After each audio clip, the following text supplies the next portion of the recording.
यो हो radio Sanvi 96.4 radio Sanvi 96.4 megahertz को यो हो दैनिक सन्ध्याकालीन प्रस्तुति कार्यक्रम सवाल जवाब।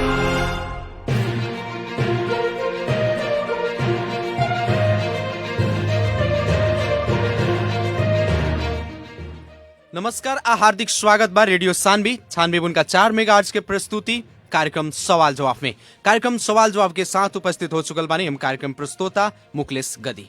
हर एक दिन संजिया के 6:30 बजे से 7:15 बजे तक प्रसारण होने वाला कार्यक्रम सवाल जवाब में खास करके देश के समसामयिक राजनीतिक घटनाक्रम, शिक्षा, स्वास्थ्य, कृषि, रोजगारी लगायत आम जनता से सरोकार रखे वाला हरेक समय सांदर्भिक विषय पर बहस और छलफल करनी सन। कार्यक्रम सवाल जवाब के आज के बहस और छलफल में आज अंतर्राष्ट्रीय युवा दिवस विभिन्न कार्यक्रम के साथ मनावल गई बाटे, लेकिन युवा के जौन भूमिका होखे के चाही वैसन किस्म के भूमिका अभी नहीं खे। का कारण बाटे और युवा के विकास के खातिर सरकार का करे के पड़ल, आज यह विषय में हमनी के बहस और छलफल के गाड़ी बढ़ाएम सन। और साथे साथ पोखरिया नगर पालिका में 9 सूत्रीय मांग रखते हुए युवा लोग जौन आंदोलन कैले बा वो आंदोलन के बारे में भी हमनी के बहस और छलफल करेम सन। और ओकरा खातिर पोखरिया युवा समाज के उपाध्यक्ष दिनेश मिश्रा जी से हमनी बात करेम सन। फिलहाल हमनी के फोन संपर्क में जोड़ले बानी सन सामाजिक अभियंता ओम प्रकाश सराफ जी के। सबसे पहले कार्यक्रम सवाल जवाब के आज के बहस में स्वागत करे के चाहे ओम प्रकाश सराफ जी के। ओम प्रकाश जी स्वागत बा कार्यक्रम सवाल जवाब के बहस में अपने के। धन्यवाद। का हो रहल बाटे जी, हमनी के तो सामाजिक राजनीति के सामने बनी थी जी। जैसे कि आज अंतर्राष्ट्रीय युवा दिवस विभिन्न कार्यक्रम के साथ मनावल गई बाटे, अपने भी बहुत सारा कार्यक्रम में अतिथि के रूप में सहभागी भइल रहनी है। आज के कार्यक्रम जौन युवा लोग के खास करके लक्षित करके अंतर्राष्ट्रीय युवा दिवस मनावल जाता, युवा दिवस मनावे के उद्देश्य का है? अभी खास करके विश्व में अपने के युवा लोग के ही फोकस करके कैसी चीज प्रश्न बा जी कि युवा लोग ही समाज के, देश के और राष्ट्र के संवाहक होला, कर्णधार होला। जी जी एकदम। ई कारण से युवा लोग के ही मतलब समाज के मूल धार में ले आवे खातिर, उत्प्रेरणा खातिर, एगो मतलब जागृति फैलावे खातिर युवा दिवस खास करके ई मनावल जाला जी। अब जैसे कि युवा लोग के उत्साहित करे के हर एक सेक्टर में उत्साहित करे के वो लोग के जौन सहभागिता बाटे ओकरा के बढ़ावे के पड़ल, जेकरा के मैंने कहने कि युवा लोग के प्रोत्साहन स्वरूप ही युवा दिवस मनावल जाता। अपने के का लागता जौना किस्म के सक्रिय सहभागिता युवा लोग के होखे के चाहे समाज के विकास में, शिक्षा में, हर एक सेक्टर में वैसन किस्म के बाटे अभी के अवस्था में? जी, अपने के एकदम सांदर्भिक प्रश्न बा। निश्चित रूप से युवा लोग के जौन शक्ति बा, जौन ऊर्जा बा, जौन लगनशीलता बा, ई सब चीज के जौन किस्म से सदुपयोग होके के चाहिए, उ चीज के सदुपयोग अभी के वर्तमान अवस्था में नहीं हो सकल। खास करके ई परिदृश्य हमनी के राजनीति में दिखाई दे रहा बा कि राजनीति में युवा लोग के ज्यादा यूज करे के, युवा लोग के मतलब दुरुपयोग करे के ना जी, और समय आयला पर अवसर से वंचित करे के, ऐसन किस्म के मतलब नीति निर्माण तौर में जाए के रोके के, ऐसन किस्म के जौन एगो विकृति बा, ये निश्चित रूप में ये बहुत बार का युवा लोग के खातिर घातक बा। और खास करके वैसन युवा लोग के चलते हमनी के संपूर्ण युवा मतलब बदनाम बा कि एगो सीमित व्यक्ति यदि गलत भी कर रहा बा ओकर सपोर्ट करे के, ओकरा के बचाव करे के, चाहे राजनीति के दल जितना भी गलती करेला तो ओकरा के बचाव करे के, ओकरे पीछे पीछे लाए के, ऐसन किस्म से जौन जेकरा के कहल जाला लंपसार युवा सब के चक्कर में कारण से सारा युवा लोग बदनाम भइल बा, बर्बाद भइल बा। और जेकर फल स्वरूप अभी युवा लोग एकदम निराश बा, आक्रांत बा, गलत रास्ता में जाए के मजबूर बा। ओम प्रकाश जी, जैसे कि हमनी के हर एक सेक्टर में देखल जाओ जे पुराना नेतृत्व कर रहल बाटे उ लोग मने का होला कि सहज ढंग से अपन नेतृत्व युवा लोग के देवे के नहीं के चाहत, काहे कि अपने भी कहनी है कि युवा शक्ति है, एगो भविष्य के कर्णधार है। अगर युवा शक्ति अगाडि बढ़ताटे, युवा शक्ति चाहदी तो कोनो किसिम के परिवर्तन संभव बाटे, लेकिन वैसन युवा के अगाडि बढ़े से जे पुराना नेतृत्वदायी भूमिका में जे लोग बाटे उ लोग आपन सहज ढंग से आपन जौन अधिकार बाटे चाहे आपन जौन जिम्मेवारी बाटे उ सौंपे ना चाहेला लोग काहे? निश्चित रूप से अभी की आवश्यकता ही बाटे पुस्तांतरण, चाहे राजनीतिक होको, चाहे समाज होको, चाहे अपने के उद्योग धंधा होको, अपने के ये सब चीज में पुस्तांतरण एकदम अनिवार्य शर्त बा। यदि अभी के 21वीं शताब्दी के कॉन्टेक्स्ट में जो विश्व परिवेश चल रहा बा ओकरा के समानांतर चले खातिर अपने के नेतृत्व युवा में पुस्तांतरण जरूरी बा।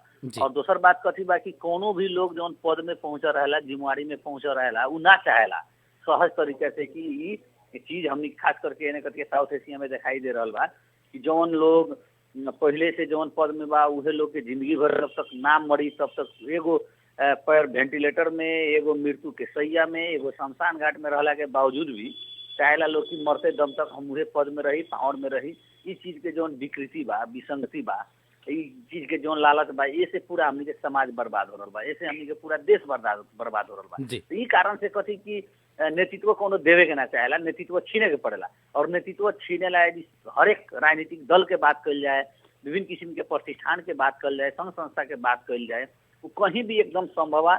लेकिन ओकरा ला हमनी के जौन कहनी लंपसार बात छोड़े के पड़ी, ओकरा ला एकदम एगो होखेला कि प्रतिरोध, एगो विद्रोह, निश्चित रूप से सामूहिक रूप से यदि विद्रोह होता तो उस जगह में युवा लोग जरूर पहुंचे सकी। और जब युवा लोग नीति निर्माण तो हमें पहुंची, निर्णायक भूमिका में पहुंची, तो वहाँ जौन हमने के देश में व्याप्त जौन युवा लोग के बेरोजगारी के समस्या बा, जौन अपने के करीब 40-45 लाख युवा विदेश में जाके अपने के खून पसीना चुरावे के जौन बाध्य हो रहा बा, जौन दैनिक अपने के दर्जनों के लाश एयरपोर्ट में आ रहा बा। और यहाँ भी जौन युवा बा जौन लागू औषध दुर्व्यसनी से लेके कुलत में जौन फंस रहा बा, उ लोग के लक्षित करके कार्यक्रम ले आई, उ लोग के लक्षित करके रोजगार के वातावरण सृजना करी, तब जाके हमनी के देश में एगो हमनी के आत्मनिर्भर समाज, एगो हमनी के सभ्य समाज और समृद्ध समाज हमनी के निर्माण कर सकत। अब जैसे देखल जाओ कि देश में बहुत सारा परिवर्तन भई और उ परिवर्तन में कहीं ना कहीं जे अग्रगामी रूप में युवा के सक्रिय सहभागिता रहल, लेकिन सत्ता परिवर्तन भइल, देश में विभिन्न शासकीय स्वरूप परिवर्तन भइल, लेकिन जौन युवा सत्ता परिवर्तन करे के खातिर नेपाल में इतना बड़ा परिवर्तन लियाओ में जौन युवा के योगदान रहे, वो योगदान के कदर ना करते हुए अभी देखल जाए तो अभी के संरचना भी वैसन के बा, 3 तरह के सरकार बा, लेकिन सरकार के जौन किस्म से युवा के विकास, युवा के हक हित के खातिर कार्यक्रम लियाओ के चाहे ना लियावला वंचित करेला काहे? वही बात बा कि अभी तक के जितना भी अपने के परिवर्तन के आंदोलन बा, चाहे 2007 साल के होको, चाहे अपने के 35 साल के 47 साल के होको, चाहे अपने के 62 के होको, 63 के होको, चाहे 63-64 के होको, चाहे अपने के 2072 के होको, मधेश आंदोलन होको, इस सब में युवा सबके अपने के उल्लेखनीय भूमिका रहल बा। इस सब में खास करके अपने शहीद के भी अपने के लिस्ट देखे तो युवा लोग के ज्यादा मतलब शहादत प्राप्त शहादत प्राप्त भी युवा लोग कैले बा। लेकिन आज के दिन में मौज मस्ती चाहे सत्ता शासन में पहुंचे वाला काम उहे मतलब डेट एक्सपायर वृद्धा लोग कर रहा बा। तो वो एगो बहुत बड़का हम कही है कि हमनी के समाज में मतलब अविकसित होके के समाज पछाड़ी पड़े के, हमनी के देश हरेक सेक्टर में बर्बाद होके में एगो सबसे बड़का एगो फैक्टर बा, जेकरा खातिर हमनी के एक बेर सोची के पड़ी और एक बेर एकदम सामूहिक रूप से एगो बड़का विद्रोह करही के पड़ी, तब जाके हमनी के समतामूलक समाज, समृद्ध समाज के निर्माण हो सकेला। जी ओम प्रकाश जी, अपने सक्रिय रूप में सामाजिक क्षेत्र में और राजनीतिक क्षेत्र में भी काम कर रहल बानी, खास करके एगो युवा के शक्ति भी बानी। अपने देश के वर्तमान राजनीतिक अवस्था के अपने कैसे देख रहल बानी? देश में हमारे एनालिसिस से खास करके मधेश के एंगल से देखल जाओ तो जौन प्रमुख 3 दल बा, जी तीनों दल हमनी के जब अधिकार के अपहरण करे के सवाल आवेला, हमनी के ऊपर विभेद करे के सवाल आवेला, जब हमनी के अपहेलित करे के अवसर से वंचित करे के जब समय आवेला, ये लोग तीनों कांग्रेस कम्युनिस्ट और कांग्रेस कम्युनिस्ट माओवादी सब मिल जाला लोग। जी जी तो उन लोग के वहाँ काठमांडू में कांग्रेस के सरकार आवता कि कम्युनिस्ट के आवता कि माओवादी के आवेला, उससे ज्यादा असर हमनी के खास करके मधेश के एंगल से हमनी के जो शोषित उत्पीड़ित समाज बनी ओकरा में नहीं के फर्क पड़ल। काहे से उ लोग के सबके दृष्टिकोण समान बा, हमनी के अधिकार के हनन करे के हमनी के ऊपर दमन करे के। ई कारण से हमनी के जौन किस्म से जौन एजेंडा सब बा, जौन हमनी के मांग बा, जौन हमनी के मुद्दा सब बा, ई सब चीज के जब तक संबोधन जो नहीं के करत तब तक हमनी के कोनो सरकार पर हमनी के विश्वास करे वाला अवस्था नहीं है। ई कारण से ऊपर के खाली चेहरा चेंज भइल बा, बदलल बा, लेकिन प्रवृत्ति, सोच, संस्कार, प्रवृत्ति के बदलाव नहीं है भइल। ई कारण से हमनी के कोनो भी किस्म के कहल जाला नु कि बेल पाकियो कागलाई हर्ष न बिस्मात, उहे अवस्था में अभी हमनी के बानी सन। और खास करके मधेश के उत्थान के खातिर, मधेश में रोजगारी के सृजना करे खातिर, मधेश के खेती किसानी के समस्या समाधान करे खातिर हमरा लागत है कि नया विचार से, नया ऊर्जा से, नया जोश जागर से एक बेर नया सिरा से सोचे के अभी की आवश्यकता बा। लेकिन पुस 5 गते के बाद जौन देश में एक किस्म के एगो बदलाव आयल, देश एगो आरक्षक माने आरक्षक के ओर जात रहे, प्रतिगमन के तरफ जात रहे, ओकरा बाद एगो विषम परिस्थिति में अभी के जौन सरकार गठन भइल, इस सरकार से बहुत अपेक्षा जनता के बाटे, लेकिन उ जनता के जौन अपेक्षा बा, उ जन अपेक्षा बोमोजिम इस सरकार के काम करवाहे कौना ढंग से आगे बढ़ रहा बाटे। जी 1 महीना हो गए अभी तक मंत्रिमंडल के विस्तार नहीं हो सकत। ई कारण से ई जौन गठबंधन बा, हमरा कोनो एंगल से नहीं लागत कि जनता के सेवा के खातिर, देश के विकास के खातिर ई बनल गठबंधन बा। ई लोग अपन भागबंदा, सत्ता स्वार्थ, अपन व्यक्तिगत विकास, अभी तो वैसे दुर्भाग्य के अवस्था बा जौन लोग सरकार में जा रहा बा, अपन एजेंडा के बात नहीं के करत। हमरा कितना मंत्री के संख्या चाहिए, ज्यादा से ज्यादा कैसे राजनीतिक नियुक्ति में हमारे पहुंच हुई, ई विषय में केंद्रित होकर वो लोग ऊपर छलफल कर रहा बा।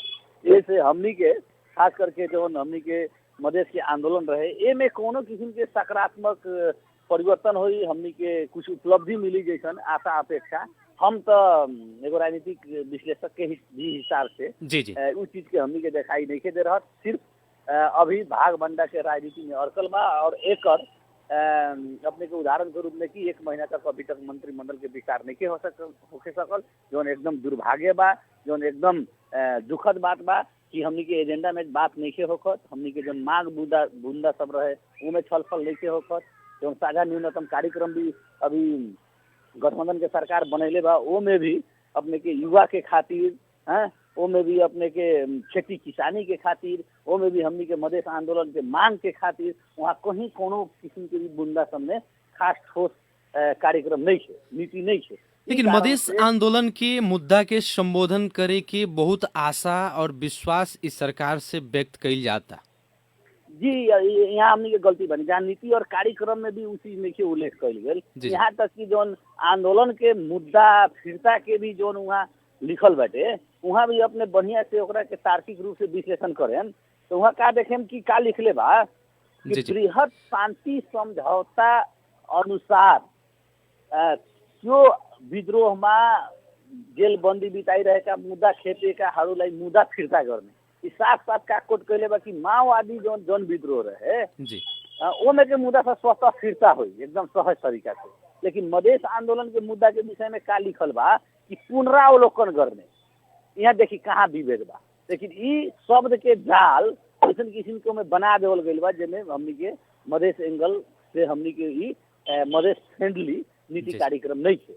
एमे अपने के हमनी के मधेश अपने के देश के मतलब किसान खेती किसानी के कोर प्रदेश के रूप में बा, भूगोल के रूप में बा, लेकिन यहाँ भी कोनो किस्म के खेती किसानी ला कोनो ठोस नीति कार्यक्रम योजना दिखाई नहीं के दे। वही तरह आज हम युवा दिवस मना रहे हैं, जैसे अपने के जौन इस सरकार गठबंधन के सरकार बाटे, इस सरकार से ले आयल जौन साझा न्यूनतम कार्यक्रम बाटे, एक बारे में अपने अपन प्रतिक्रिया देनी है। खास करके देखल जाए सरकार के जौन एगो नीति तथा कार्यक्रम जौन रहे, इससे पहल का सरकार जौन अध्यादेश के मार्फत से ले आई और अभी के गठबंधन के सरकार जौन अपन साझा कार्यक्रम ले आयल बाटे, एकरा के लेकर के प्रतिनिधि सभा के बैठक में भी पूर्व प्रधानमंत्री केपी शर्मा ओली जी के व्यापक असंतुष्टि रहे। वास्तविकता में जौन सरकार जौना किस्म से जनता के अपेक्षा रहे वो बोमोजिम कार्यक्रम ना ले आ सकल ना जी नहीं है। अब अभी संसद चल रहा बा। अब देखिए हमनी के खास करके नेपाल में 6 लाख से ज्यादा और खास करके इस समस्या तराई मधेश में बा, 6 लाख से ज्यादा युवा लोग अपने के नागरिकता विहीन बा। बिना नागरिकता के नेपाल ऐसा देश में एक कदम भी अपने नहीं चल सकता। ऐसा अवस्था में अपने के 200 साल से लोग के नागरिकता विहीन बना के जो उम्र पहुंच गई बा उ युवा लोग के अपने के नागरिकता के जो विधेयक बा ओकरा के अपने नहीं पास करत आ खाली अपने के जाल के खेल में पड़ रहल बानी। ऐसे ही सरकार प्रति उतना जौन किस्म के आशा अपेक्षा होके कि एगो कहल जाला नु हुने बिरवा को चिलो पात वैसन किस्म के नहीं दिखाई दे। अपने के गरीब लोग के जौन सुकुम्बासी रहे भूमिहीन रहे उ लोग के लाल पुर्जा मिले के क्रम में रहे ओकरा के भी अपने के खारिज कर देवल गई। ओई तरह अभी संसद चल रहा बा नु नागरिकता विधेयक के तो पास कल जा सकत रहे जौन 6 लाख से ज्यादा लोग नागरिकता से वंचित बा खास करके युवा लोग उ लोग के तो नागरिकता देवल जा सकत रहे। नागरिकता से बड़का कोनो अधिकार तक नहीं है, एकदम मौलिक अधिकार है। तो ई कारण से जौन किस्म से सरकार के जौन गति बा एकदम कछुआ के गति बा ई कारण से ज्यादा ई सरकार से आशा अपेक्षा कइल नहीं जा सकत। अब जैसे कि अपने नागरिकता संबंधी विधेयक के बात कहनी है एकरा से पिछिलका जौन सरकार है लगभग 2/3 के बहुमत के सरकार है, लेकिन वो भी सरकार तक कहीं ना कहीं जे समिति में ले जाके विधेयक होकर अभी अटका देलक। जी उस समिति में ले जाके और कैलक। उस समिति के जो संयोजक रहे माओवादी के सांसद बाटे जो नहीं चाहत कि मधेश ऐसे तो प्रश्न होता सरकार कोनो भी आवे लेकिन मधेश के जहाँ मुद्दा के बात होला। अब पहले ये कह देनी है कि तीनों जो राजनीतिक दल बा अपने के हिमालय हो माओवादी हो चाहे कांग्रेस हो मधेश प्रति वफादार नहीं के। मधेश के एंगल से ये लोग मधेशी के ऊपर जो किस्म के जिम्मेवार होके के चाहिए ईमानदार होके के चाहिए वफादार होके के चाहिए नहीं है। तीनों अलग अलग किस्म से ना कहला कि सांप विषालु सांप बहुत किस्म के रहेला। हमनी और कितना पनिया दराद रहेला जो भितरे भितरे काटेला है, कितना गहमन रहेला जो ऊपर से देखा के काटेला, कितना मतलब अन्य विषायल तीनों माने अलग अलग किस्म के प्रवृत्ति से मधेश के दसे वाला ये सब किस्म के एगो सांप के रूप में बाटे, काला नाग के रूप में बाटे। ई कारण से ई लोग से उतना विश्वास कर जरूरी नहीं है। जितना भी लोग सरकार में गइल बा अपन एगो सीढ़ी बना के गइल, लेकिन जो मधेश के जनता के जो सपना रहे इच्छा आकांक्षा रहे जो आर्थिक सामाजिक रूपांतरण के एगो जो उद्देश्य रहे ओ में खास फर्क नहीं के पड़त। लेकिन एक और बात आवेला ओम प्रकाश से यहाँ एगो आम मने जनमानस में आम बुझाई कथी बाटे कि जे मधेसी जनता के हक हित खातिर लड़ता, मधेसी जनता के आवाज खातिर लड़ता, वो पार्टी लोग के भी कुछ अपन निहित और व्यक्तिगत स्वार्थ के कारण आज तक मुद्दा संबोधन ना होके सकल। ताकि अपने भी बहुत दिन से मधेश और मधेसी जनता के हक हित खातिर लड़ते आवत तनी। इसे हमी बात रखे के चनी की जौन ई बुझाई बाटे एकरा बारे में अपने के का धारणा? जी हम शुरू से कहते आ रहल बानी कि मधेश के जौन भी प्राप्ति भइल बा संघर्ष से आंदोलन से प्राप्ति भइल बा। जी जी सरकार में जाके तो लोग दलाली कैले बा। सरकार में जाके कोनो भी का हमनी के मधेश में अपने के कृषि उत्पादन के बढ़ोतरी खातिर लोग कार्यक्रम ले आयल बा नहीं है। मधेश में का युवा लोग के रोजगारी खातिर कोनो कार्यक्रम चाहे कुछ दर्जनों फैक्ट्री ले आके लगा दिले बा नहीं है। यहाँ तक कि प्रदेश सरकार भी सब चीज में फेल बा। ई कारण से हम का पहले से हमारे एकदम हम प्रश्न बानी कि हमनी के जितना चीज भी प्राप्ति भइल बा अभी तक आंदोलन और संघर्ष के बल पर प्राप्ति भइल बा, सत्ता के बल पर नहीं है। सरकार में जाके लोग चूहा बन जाला, सरकार में जाके ये लोग के कुछो ना चलेला। तो ई कारण से जब तक अपने के स्थायी सत्ता के मतलब जो ब्यूरोक्रेट होला, ब्यूरोक्रेट में जब तक हमनी के पहुंच ना होई, जैसे कि जोन भी मंत्री में हमनी के मंत्रालय मिलता मंत्री जाके बनता नहीं, लेकिन वो मंत्रालय मात हट के कर्मचारी अपने के फ्रेंडली ना होई, अपने के फेवर के ना होई, मधेश के बुझल के ना होई, तो मधेश के मतलब संदर्भ में मधेश के लक्षित अपने के काम ना करे। काहे कि नेपाल के अभी थाई सरकार के रूप में कर्मचारी तंत्र जी वो में अपने के ओकरा के एनालिसिस करे तो जोन अपने के खस आर्य समुदाय जमा अपने के नेपाल में लगभग 22% के हाराहारी में बा, लेकिन उ लोग के पहुंच वहाँ 70% के हाराहारी में बा। जोन लोग अपने के जोन हमनी के एकल जोन जरा एकल राज्य साम्राज्य उ लोग स्थापित करके रख ले बा। जोन विकेंद्रीकृत जोन अभी के व्यवस्था बा उ चीज के उ लोग मन से स्वीकार नहीं के करत। ई कारण से वहाँ जब तक हमनी के जो स्थायी सत्ता बा ब्यूरोक्रेट बा ए में जब तक हमनी के समानुपातिक समावेशी ना होई, हमनी के चेहरा वहाँ नीति निर्माण में दिखाई ना दी, तब तक काम करे में सहज ना होई। ये चीज जितना जल्दी मधेश केंद्रीय दल समझ ली, जान ली, बुझ ली, उतने जल्दी मतलब सबके भलाई हुई। आ ये चीज जब तक ना समझी तो सिर्फ जाके वहाँ मंत्री बन के झंडा फहरा के इससे अलावा कोनो काम होने वाला नहीं के। ई कारण से हमनी के आंदोलन बा कि हरेक संविधान में उल्लेख भी कैल बा धारा 26 में कि राज्य को हरेक अंग में समानुपातिक समावेशी हुनै पर्छ।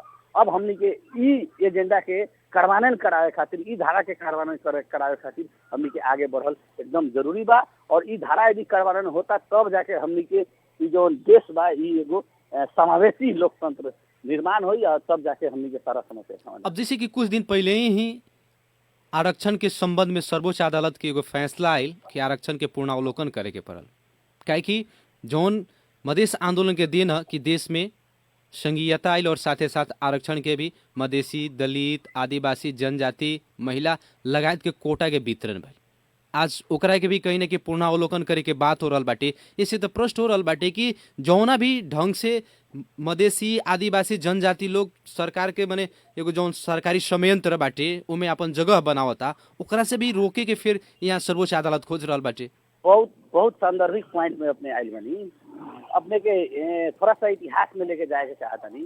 जब मधेश के युवा लोग के सामूहिक सेना में प्रवेश करे के मंत्री परिषद से निर्णय भई रहे जी, अपने के याद बाकी ना, ओकरा के रोक देल सुप्रीम कोर्ट। ठीक बा, वही तरह अभी नागरिकता अध्यादेश आई रहे, ओकरा के रोक देल सर्वोच्च अदालत। जी जी, सर्वोच्च अदालत। अभी सबसे ज्यादा अपने के कैबिनेट में बहुमत वाला मंत्रिमंडल वाला अभी मंत्रिमंडल गठन भई रहे कि बहुमत मधेसी बाहुल्य मंत्रिमंडल अभी केपी ओली जी के सरकार में मतलब गठन भई रहे, जिनमें कैबिनेट में बहुमत रहे मधेसी, खास करके तत्कालीन अपने के राजपा जसपा कहीं लोग के मतलब बहुमत रहे, ओकरा के बर्खास्त कर देल सुप्रीम कोर्ट। अपने के जितना मधेश के संदर्भ में वही तरह एगो और अपने के बताए तनी कि ओकरा विरुद्ध में भी हम वीरगंज में आंदोलन कैले रही। करीब 10,000 स्थानीय सेवा में कर्मचारी के भी लोक सेवा विज्ञापन असमावेशी लोक सेवा है, ओकरा विरुद्ध में भी हमनी के साथी लोग केस कैलक, ओमे मतलब ओकरा के ना रोकलक, मतलब वो मधेश के एंगल से विरोधी निर्णय कैलक। इससे का प्रश्न होता कि नेपाल के व्यवस्थापिका, कार्यपालिका और न्यायपालिका इस तीनों जो मेजर अंग बा, इस तीनों अपने के मधेश विरोधी बा। इस चीज एकदम प्रश्न बा।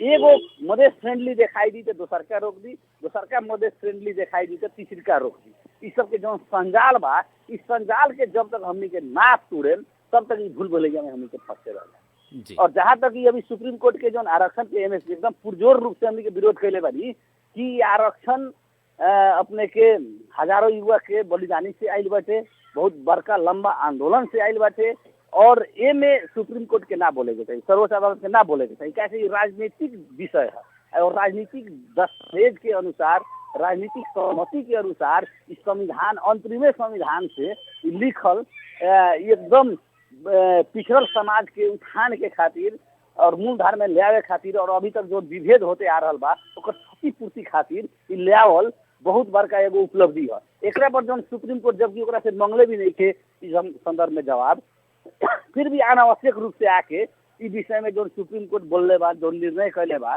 जो परमादेश जारी कैले बा, ये एकदम अपने के राजनीतिक सहमति के विरुद्ध में बा, सीमांतकृत उत्पीड़ित मधेसी के विरुद्ध में बा, ये अपने के समावेशी लोकतंत्र के विरुद्ध में बा। अब जैसे कि अदालत के काम राजनीतिक विषय में हस्तक्षेप करे के नहीं थे, इस चीज अदालत के प्रश्न बुझे के चाहिए। लेकिन अभी पछिलका क्रम में राजनीतिक दल कमजोर होला के कारण से एमे चल खेल अपने के अदालत भी कर रहा बा, जो बहुत बड़का दुर्भाग्य बा। इससे अपने के देश में न्याय प्रणाली के ऊपर बहुत लोग के संख्या शुरू हो गई बा। अब जैसे कि राजनीतिक नेतृत्व में ही मधेसी, आदिवासी, जनजाति के लोग के पहुंच होके के चाही, जौन एगो भावना बाटे, ओकरा साथे साथ जे देश के थाई संयंत्र बाटे, कर्मचारी तंत्र, वहाँ जब तक पहुंच और वहाँ बाहुल्यता नइखे होत हमने के समुदाय के, तब तक कहीं ना कहीं जे विकास और मधेश के मुद्दा के संबोधन होखे वाला बात जौन बाटे, चाहे मधेसी के हक अधिकार के जौन बात बाटे, वो पूर्ण रूप से कार्यान्वयन और मिले वाला नहीं है।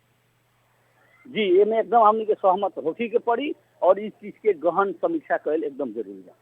जी, जैसे कि अभी के वर्तमान सरकार फिर से कहीं ना कीजिए नेपाल में नेपाल विद्युत प्राधिकरण के निर्देशक के रूप में कुलमान घिसिङ जी के जो नियुक्ति दिले बाटे, एगो युवा के नजरिया से अपने के का प्रतिक्रिया बाटे एकरा प्रति? देखिए, अच्छा आदमी अच्छा काम कईल व्यक्ति कौन समुदाय के ह, कहाँ के ह, कौन एज सेक्टर के, वो महत्वपूर्ण ना रहेला। महत्वपूर्ण रहेला ओकर काम। यदि काम बढ़िया करे बा वो अनुसार से आए बा, आए वाला समय में भी आशा अपेक्षा बा कि अच्छा ही होई, सारा देश खातिर भी अच्छा हो। जकर विद्युत के हमनी के सुधार के आंदोलन में भी बहुत बड़का 1 महीना लंबा विद्युत सत्याग्रह भी हमनी के कैले रहनी, जी जी जौन बीरगंज परसा जिला के आसपास में बहुत ज्यादा तहस नहस अवस्था में रहे। लेकिन हमारे एगो बात का बा कि हमनी के व्यक्ति पर डिपेंड रहल जाओ कि सिस्टम पर डिपेंड रहल जाओ। अपने अभी 97 FM में बानी, जी जी 97 FM में मुकलेश गद्दी जी इम्पोर्टेंट की 97 FM इम्पोर्टेंट।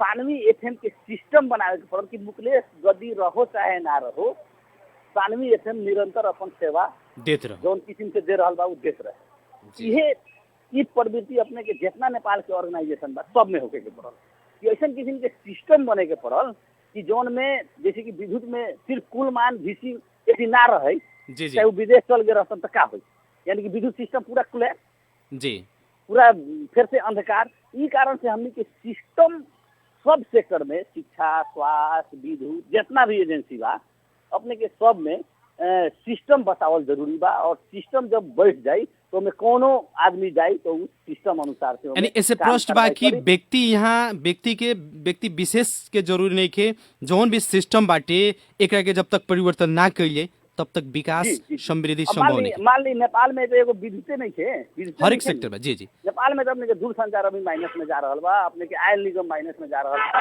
अपने के बहुत सारा एजेंसी बा, बहुत सारा ऑर्गेनाइजेशन बा जौन अपने के तहस नहस होके के अवस्था में बा, एकदम मोनोपोली बा, है ओमे भ्रष्टाचार बा, अनियमितता बा।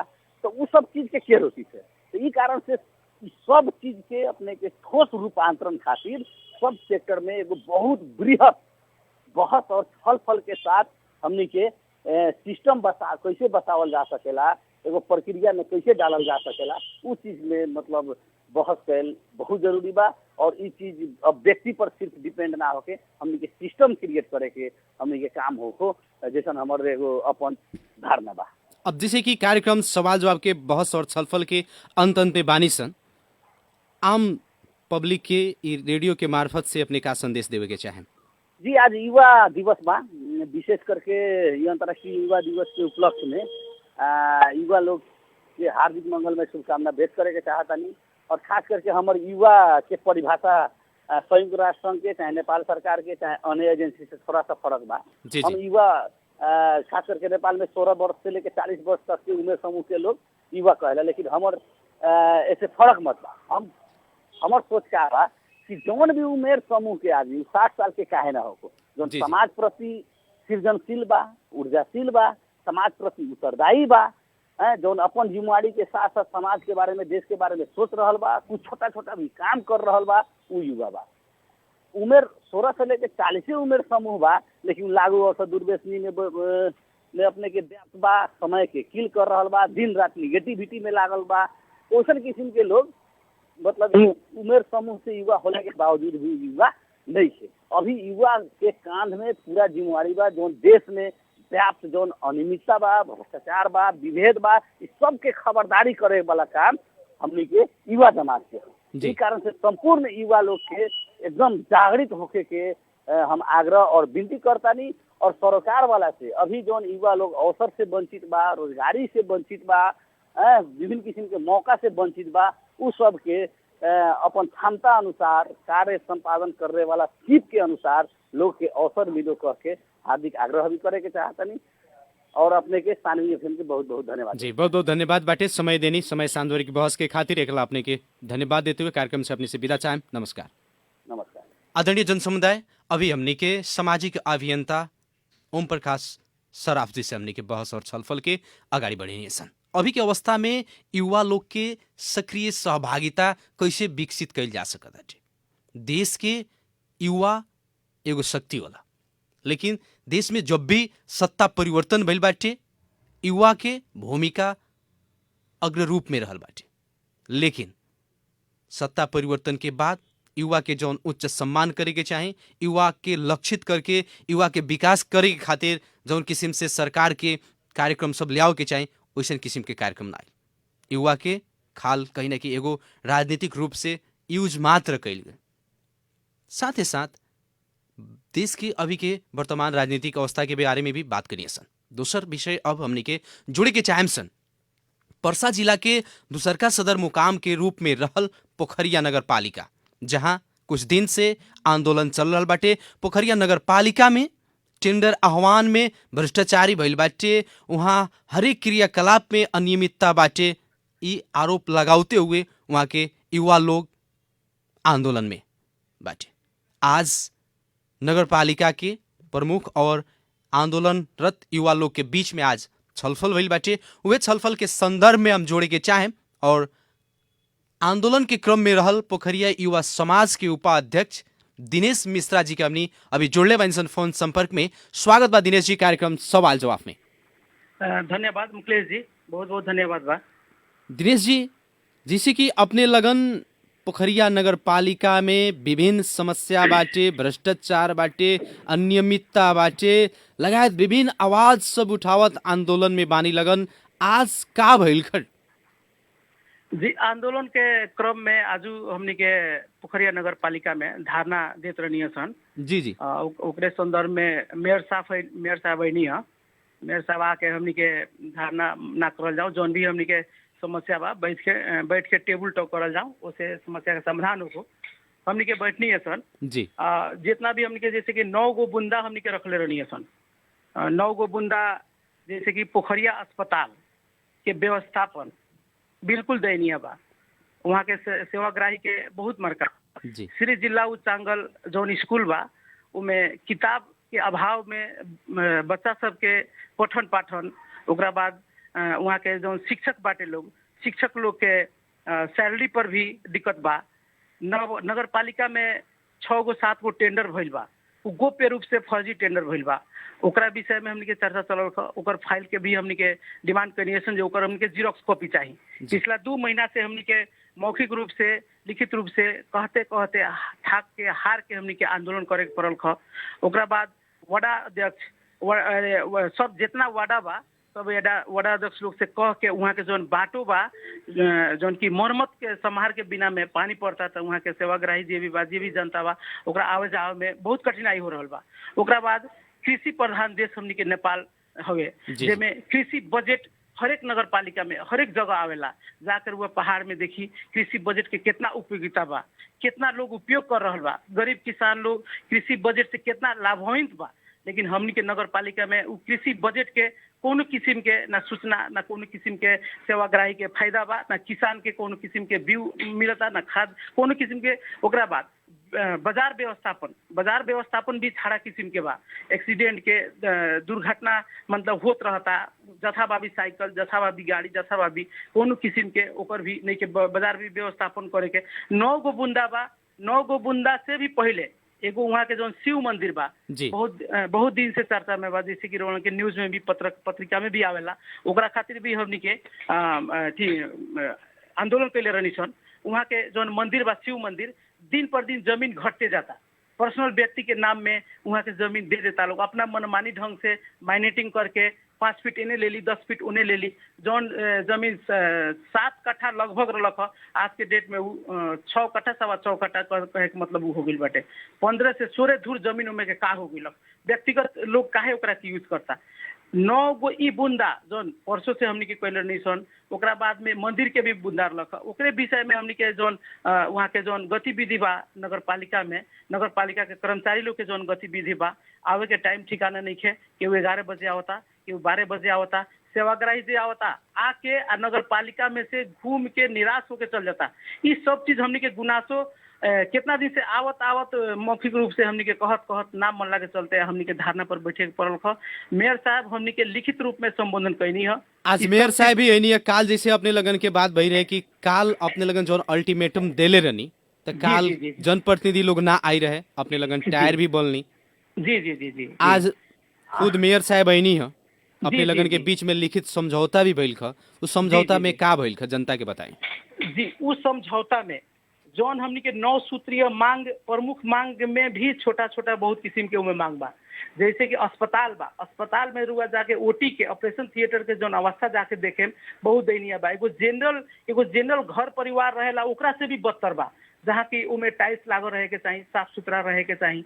बेड के अवस्था देखी 15 गो जमा, परसा के दूसरो सदर मुकाम कहे वाला पोखरिया में 15 बेड जमा बा, जेमे कि वो अपना अवकाश से भी मतलब ज्यादा वहाँ पेशेंट पहुंचेला। 15 गो से भ्याए वाला नहीं है। 100 वाहन वहाँ 5 महीना 6 महीना से आके खड़ा बा। ड्राइवर के नियुक्ति के ना भइला के चलते 100 वाहन वही में थनकल बा। नया गाड़ी, नया एम्बुलेंस आज वहाँ के सेवाग्राही उससे ओकरा से प्रतिफल हुई, ओकरा के यूटिलाइज करी, उससे फायदा उठाई। लेकिन उ नियुक्ति के अभाव में, एगो कर्मचारी के अभाव में वहाँ के जनता सब शास्ति भोग रहल बा। ओकरा अंतर्गत में जौन छत चू रहल बा, पानी चू रहल बा, पेंट करल जरूरी हो गइल बा। पेंट के टेंडर करल जरूरी हो गइल बा। पेंट के कौन जरूरी बाटे? वहाँ तो व्यवस्थापन ई करे पड़ल जे पहले जितना भी सेवाग्राही आवता ओकरा सही तरीका से ओकरा औषधि मिलो, उ जाके जौन सर सफाई बा ऊपर ध्यान देओ। टॉयलेट के हाल उहे बदतर बा। वहाँ के जे मेसू बा, मेन मेसू ना होके एगो निमित मेसू साहब बानी। मेसू साहब के अधिकार नहीं के लोग दिले जे एगो मोटर बिगड़ जाता तो नगर पालिका के कर्मचारी के लगे जाके निहोरा करे पड़ता।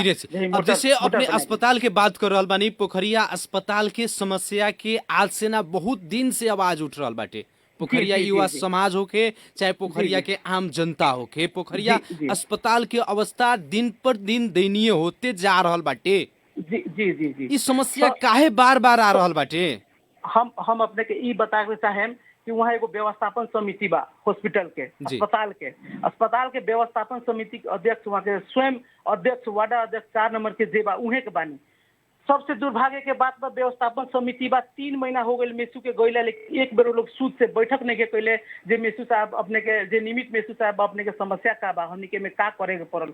वही जाके दयनीय स्थिति बा, इतना दयनीय बा 4 नंबर वार्ड के वार्ड अध्यक्ष के फुर्सत नहीं के जाके अस्पताल में देखी मेसू साहब से पूछी जब उनके समस्या का बा। वो अस्पताल में वो एरिया के 20-25 गाँव के लोग आवेला, बहुत गरीब बहुत निम्न वर्ग के लोग आवेला। आके जेकरा लगे पैसा बा वो बीरगंज चल जाला, लेकिन जौन आदमी गरीब बा जे एक खाए के ओकरा दिक्कत बा वो अपन इलाज कैसे बीरगंज में आके कराई? ओकरा तो पोखरिये अस्पताल से ही ओकरा इलाज मिले के पड़ल, ओकर व्यवस्थापन सही होके पड़ल, ओकरा मेडिसिन मिले के पड़ल। लेकिन दिनेश जी यहाँ एगो बात आ रहल बाटे कि अभी जौना ढंग से पोखरिया युवा समाज के युवा लोग और पोखरिया नगर पालिका के जनता लोग अभी जौन स्थानीय सरकार अइला 4 बरस के बाद जौना रूप से सक्रिय सहभागिता होता, लोग जौना ढंग से आंदोलन करता, धरना करता, ये चीज शुरुए में कैले रही आज तो ये दशा ना आई। जी वो दुर्भाग्य बा, वो हमनी के गलती है, वो हमनी के युवा के गलती है, वो वहाँ के जो स्थानीय वासी बा जनता के गलती है। सबसे दुख के विडम्बना के कथी बात बा जो वहाँ विपक्षी आदमी नहीं थे।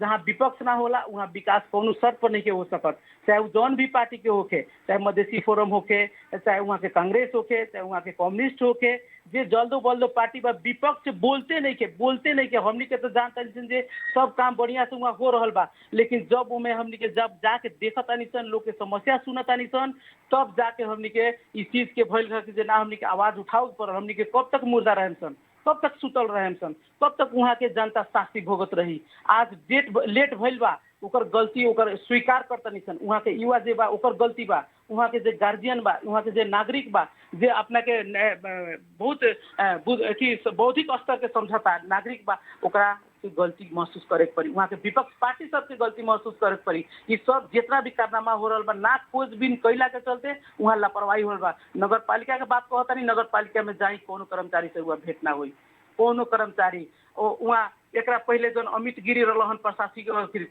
2 जगह उनका रख, 2 जगह में कहीं जगह ना उनका भेंट होत लख।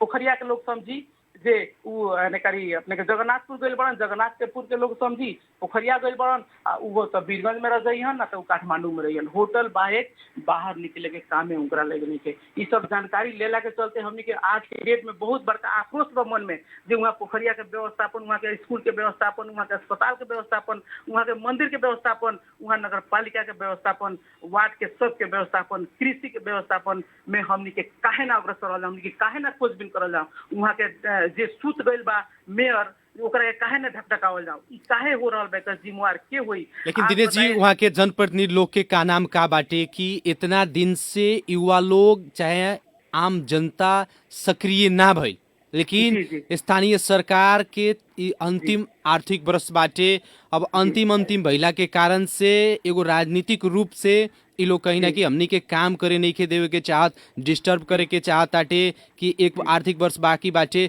हमने डिस्टर्ब करे से तो ई लोग काम करे ना सकी, तो अपन राजनीति के एगो रोटी सेके के खातिर युवा लोग के यहाँ यूज कइल जाताटे।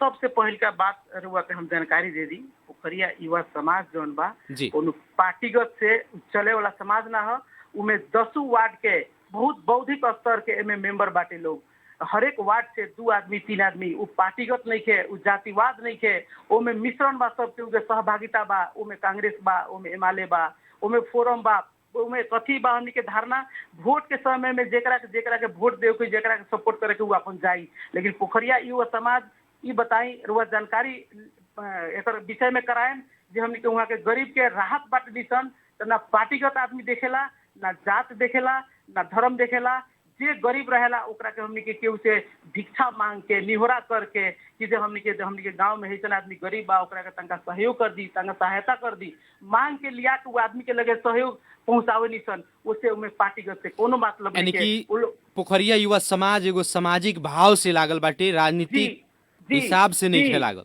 जी सुनी 2 बजे 3 बजे रात के भी फोन आवेला, फला लोग के आशा बा हमनी से जागल बा, लोग कहेला बुझेला कि हमनी के काम पूरा हो जाई, फला आदमी के ब्लड चाहिए, 10 आदमी से निहोरा करके रेड क्रॉस में जाके समन्वय करके वो आदमी के ब्लड डोनेशन कराएम सन।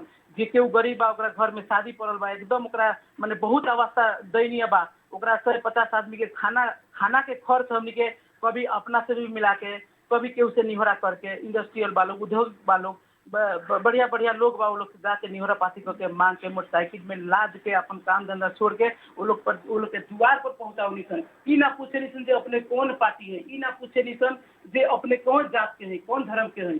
हमने के एगो मन में एगो बहुत अच्छा भावना जागल बा जे लोग के भी इंस्पिरेशन मिले। वीरगंज में अपने देखी बहुत बड़का समाज सेवी 2 गो 4 गो 5 गो 10 गो अभी 20 गो हो गए बा लोग, गाँव में 1 गो लेके उ हिसाब से हमने के लेके आज से ना 7-8 साल से हमने के सेवा भावना में लागल बनी सन।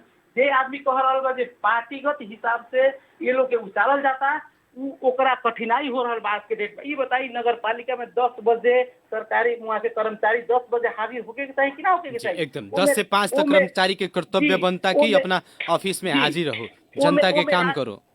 ठीक बा, हम कोनो पार्टी से राजनीति करता नहीं, तो ये बताई 10 से वहाँ पहुँचे के पड़ल कि ना? अगर हम पार्टी से बानी और नइखे भी पार्टी से सरकार हुआ 12 बजे जाए मुझा 12 बजे जाके 12:15 में काल हमनी के लाइव कैले निसन रुआ एक बार देखें फेसबुक पे कि जे वहाँ 22 गते से 27 गते तक कर्मचारी नहीं आई, ना ओकर गैल भइल बा, ना हाजिरी भइल बा, ना ओइजा छुट्टी के कोनो निवेदन बा। जमा एक आदमी के छुट्टी के निवेदन रहे जेमे 27 गते तक ऊपर अपडेट करल गई रहे, बाकी कोनो कर्मचारी के 22 गते से हाजिरी नहीं के, कोनो के 24 गते से हाजिरी नहीं के। मने इतना सेटिंग बा जे तू आइह बिहान तो तू बिहान साइन कर लिह, तू बिहान आइह तो तू कर लिह, कोनो सोच पूछ करे वाला नहीं के। वहाँ के जोन पीऊन लोग बा, लोग जोन ड्राइवर लोग बा, जोन छोटका तौर के कर्मचारी बा, वो लोग से पीड़ा जाके अपने कभी चुपके से जाके पूछी देखी। छोटे तौर के कर्मचारी लोग अभी बुझे ना कि नगर पालिका चला रहल बाटे, इससे तो प्रश्न हो रहल बाटे कि नगर पालिका कितना गैर जिम्मेवार बा, वहाँ के जनप्रतिनिधि कितना जिम्मेवार बा, माने गैर जिम्मेवार पूर्ण तरीका से माने पेश हो रहल बाटे, वहाँ के जोन कर्मचारी तंत्र बाटे उ कितना गैर जिम्मेवारी पूर्ण बाटे। जी बिल्कुल बिल्कुल, वो में दोषी हमनी भी बानी सन, हमनी युवा भी दोषी बानी सन। ऐसे दोषी बानी सन जो हमनी के शुरुआत से ही एक खोजबीन करे के चाहिए। आज बहुत लेट हो गई बा, लोग एकरा के आरोप प्रत्यारोप लगा रहा बा, उससे हमनी के जो मिशन बा हमनी के डगमगाए वाला नहीं सन, हमनी के डिस्करेज नहीं सन होके वाला। चाहे कोनो ताकत होके, कोनो राजनीतिक पार्टी होके, कोनो शक्ति होके, कोनो पैसा वाला होके, कोनो पावर वाला होके, ओकरा सामने उनके झुके वाला नहीं सन। न्याय दिला के रहन सन उजा के लोग के, वहाँ सेवाग्राही के जो कोनो सुधार करा के, वहाँ के जो व्यवस्थापन के सुधार करा के वहाँ के सेवाग्राही के हमनी के लाभ जैसे भी प्रियांसन हमनी के अठोट बा। देखिए संजोग के बाद आज अंतर्राष्ट्रीय युवा दिवस बा। जी ये प्रसंग के हम जोड़े के चाहते रहिए कि आज अंतर्राष्ट्रीय युवा दिवस और युवा लोग आंदोलन आम हड़ताल टायर बार रहल बाटे, कितना विडम्बना बाटे हमनी के। विडम्बना बा, आज तो हमनी के मिठाई बांट के फूल माला लगा के घूमे के चाहिए, एक दूसरा के प्रोत्साहन करे के चाहिए, एक दूसरा के सम्मान करे के चाहिए, एक दूसरा के मनोबल उच्च करे के चाहिए। लेकिन विडम्बना बा जे हमनी के नगर पालिका के गेट पर जाके चिल्ला रहल बानी सन, छटपटा रहल बानी सन, खाना के उना खैले रहलक, मेयर साहब अइलो हन तब जाके हमनी के बात तब अइल तब जाके हमनी के खाना कोई नहीं सन आज, लेकिन हमनी के एकरा के पॉजिटिव रूप से भी लेन सन जे अंतर्राष्ट्रीय युवा दिवस के अवसर पर मेयर साहब के कान में जो तेल डल रहनी है उ तेल निकाल के वहाँ के अइनी है, हमनी के बात सुननी है, हमनी के प्रॉमिस कैनी है, वहाँ के प्रॉमिस कैनी है, लेकिन जब वो पूरा ना हुई फिर वही अगर स्थिति हुई तो हमनी एकरा बाद कड़ा से कड़ा आंदोलन लेम सन। मेयर साहब कितना दिन के अंदर में अपने लगन की जौन मांग बाटे उस संबोधन करे के माने सहमति भइल बाटे चाहे आश्वासन देले बानी? वहाँ के देखी जैसे कि अपने के 6 गो जौन फाइल बा फर्जी टेंडर, जी जी। ओकरा विषय में ना योजना प्रमुख के मालूम बा, ना वहाँ के प्रशासनिक आदमी के मालूम बा, ना अकाउंटेंट के मालूम बा, कोनो आदमी के मालूम नहीं के। ओकरा चलते हमने के 6 गो फाइल कॉर्डिनेशन आज के लास्ट हमने के 8 से 9 बजे तक उ फाइल के फोटोकॉपी ना मिली तो हमने के फिर आंदोलन के सरकार में ओकर रूप मेयर साहब अलग का देम सन। कहनी है?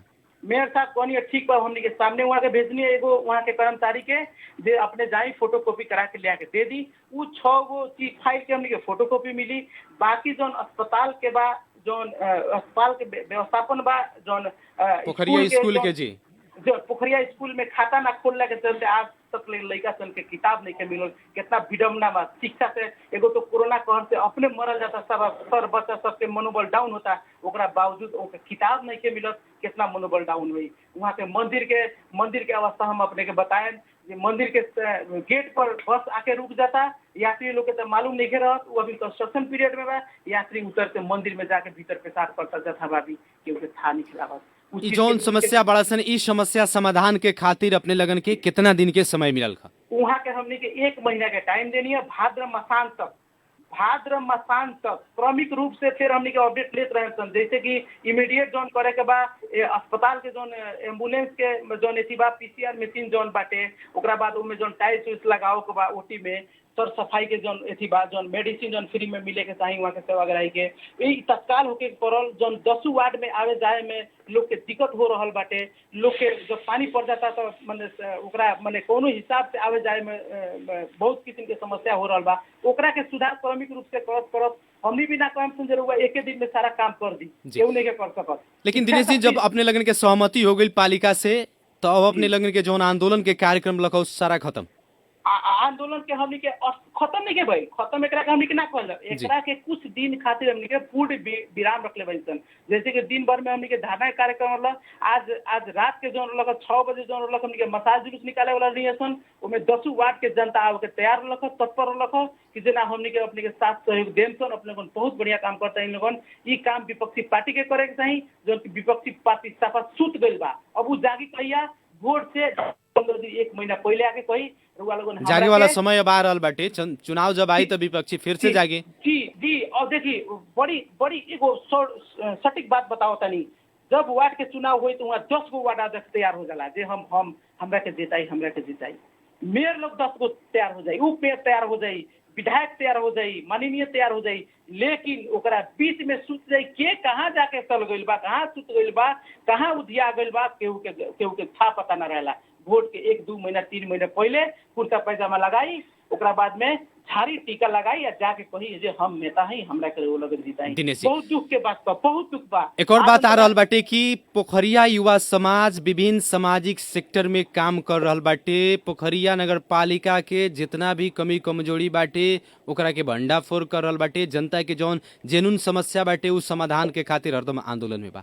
लेकिन उहे पोखरिया बाजार से बीरगंज आवे वाला जितना भी ऑटो रिक्शा बाड़ा सन, जितना बा पिकअप वैन बाड़ा सन, जौन इतना ना चरम भाड़ा लेता जेकरा से आम एगो गरीब जनता कोनो भी समस्या होता तो बीरगंज आवे खातिर ओकरा लगे अर्थ पैसा नहीं के रहल।